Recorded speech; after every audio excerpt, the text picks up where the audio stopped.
Hello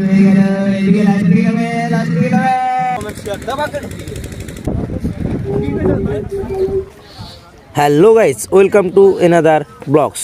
তো আগের ভিডিওতে তো তোমরা দেখেইছো যে আমরা জয়ন্তী অবধি পৌঁছে খাওয়া দাওয়া করে নিলাম, আর এখন আমি দেখাবো তার পরের অংশটুকু। ঠিক আছে, এইভাবেই আমার প্রত্যেকটা ভিডিওতে আমি পুরো ভিডিও তুলে ধরবো তোমাদের সাথে।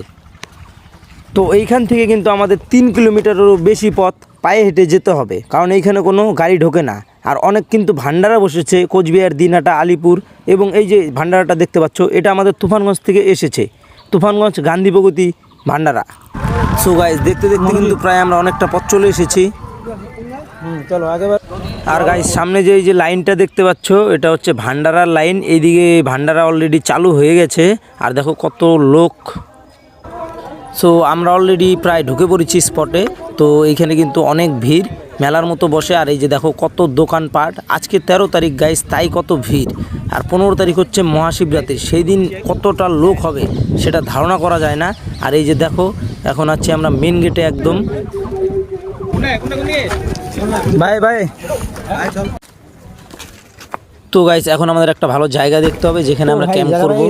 বাহ, আমরা জায়গা পেয়ে গেছি গাইস। তো ফাইনালি কিন্তু আমরা একটা জায়গা পেয়ে গেলাম একদম ঝর্ণার পাশে। তো আমাদের ক্যাম্প দুটো একদম বসিয়ে নিলাম। আর এইখানে কিন্তু প্রচুর ঠান্ডা হাওয়া। তো আমরা একটু আগুনের ব্যবস্থা করলাম সবাই মিলে, না হলে এখানে টেকা মুশকিল হয়ে যাবে। আগুনের নিচে আসতে হবে। ছোট ভাই একটা গান করো, বল বল।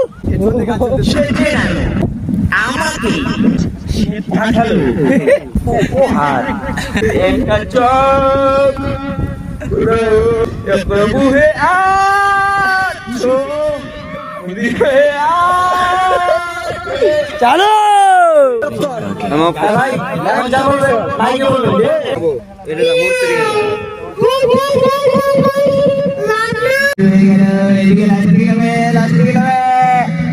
আর মাত্র 2টা টিকিট আছে, এখনই খেলা শুরু হয়ে যাবে। লাকি নাম্বার কে পাবে? 5 টাকার মামলা। তো গাইস, দেখা হচ্ছে আবার নেক্সট ভিডিওতে, আর ফলো করতে ভুলবেন না।